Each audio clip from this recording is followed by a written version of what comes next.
ஆன்மீக அன்பர்கள் அனைவருக்கும் வணக்கம். உங்களெல்லாம் இந்த ஆன்மீக சேனல் மூலியமாக சந்திக்கிறதுல நாங்கள் ரொம்ப சந்தோஷப்படுறோம். நாங்கள் போகிற வீடியோலாம் உங்களுக்கு பிடிச்சிருந்தா நீங்கள் லைக் பண்ணுங்கள், ஷேர் பண்ணுங்கள். கொளுத்தூர் பாபா டெம்பிள் சேனலுக்கு நீங்கள் சப்ஸ்கிரைப் பண்ணுங்கள்.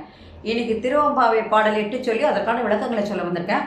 வாங்க இப்போ நம்ம வீடியோக்குள்ளே வரலாம். திருவம்பாவை பாடல் 8.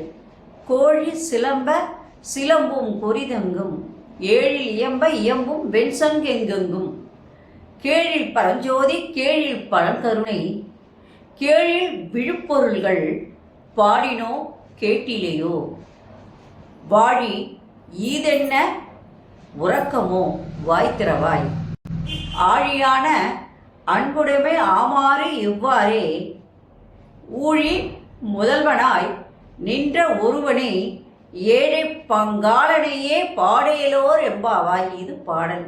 இப்போ இந்த பாடலுக்கான விளக்கம். தோழியை எழுப்புகின்ற நிலையில்தான் இப்பாடல் அமைந்துள்ளது. தோழியை எழுப்புகிற நிலையில தான் இந்த பாட்டு இருக்கு.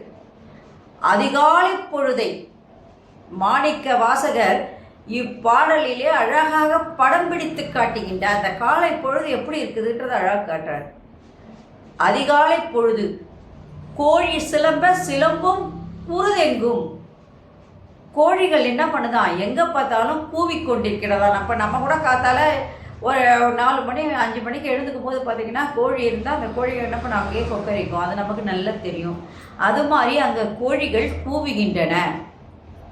எங்கும் சிறு பறவைகள் ஒளி எழுப்புகின்றன. குட்டி குட்டி குட்டி பறவைகள்லாம் என்ன பண்ண கிச்சு கிச்சு கிச்சு கிச்சு கத்தும். அந்த மாதிரி அதெல்லாம் ஒளி எழுப்பி கொண்டிருக்கிறது. அதே நேரத்தில் நாதஸ்வரத்தினுடைய 7 ஸ்வரங்கள், நாதஸ்வரங்க கோயிலில் தான் நாதஸ்வரம் ஊதுவாங்க. அந்த நாதஸ்வரத்தில் சாரி கம பத நீச என்று கோயில்களில் அந்த 7 ஸ்வரங்களும் அழகாக ஒலித்து கொண்டிருக்கின்றன. எப்படி இருக்கு பாருங்க அந்த காத்தால் நேரம்.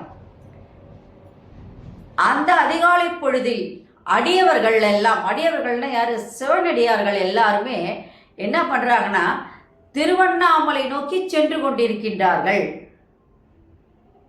கேழில் பரஞ்சோதி கேழில் பரங்கருணை, கேழில் விழுப்பொருள்கள் பாடினோ கேட்டிலையோ அப்படின்னு சொல்லும் போது அந்த காலை பொழுதிலே திருவண்ணாமலையை நோக்கி அடியவர்கள் எல்லாம் சென்று கொண்டிருக்கிறார்கள்.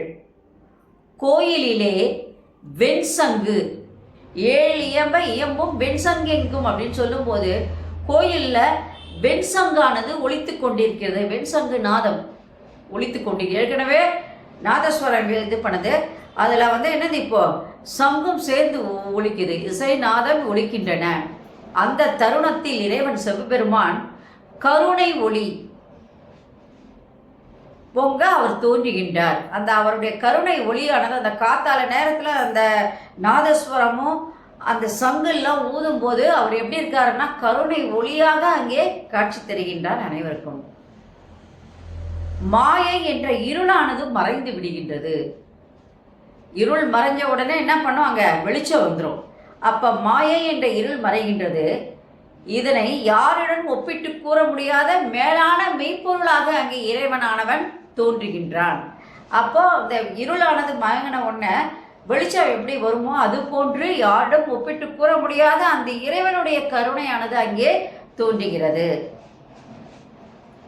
அந்த இறைவனை நாங்கள் இப்ப என்ன பண்றோம், மெய்மறந்து பாடுகின்றோம்.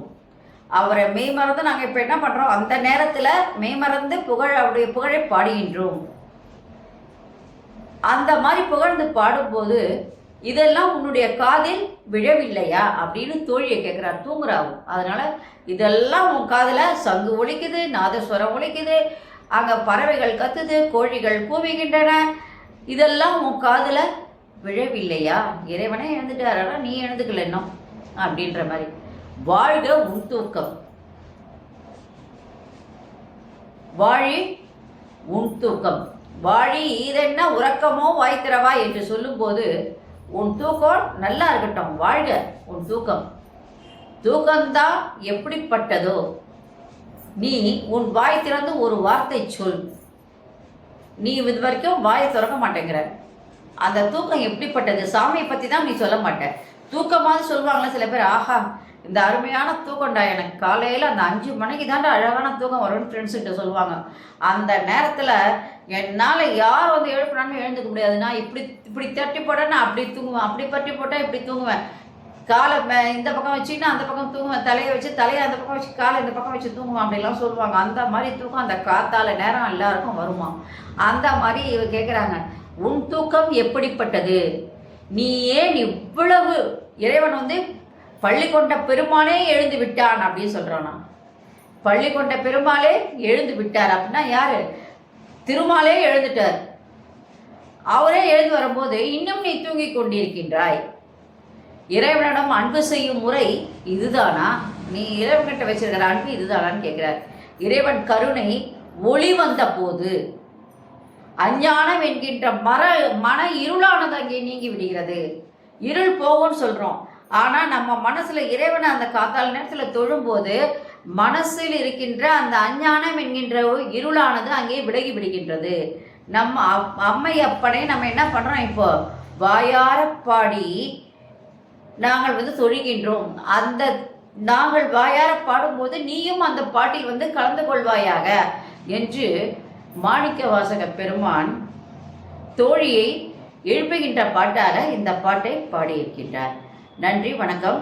இந்த வீடியோ உங்களுக்கு பிடிச்சா நீங்கள் லைக் பண்ணுங்கள், ஷேர் பண்ணுங்கள். குளத்தூர் பாபா டெம்பிள் சேனலுக்கு நீங்கள் சப்ஸ்கிரைப் பண்ணுங்கள். நாளைக்கு திருவம்பாவை பாடல் 9 சொல்லி அதற்கான விளக்கங்களை சொல்ல வரேன். நன்றி, வணக்கம். Subscribe to my channel and please press the bell icon for more videos.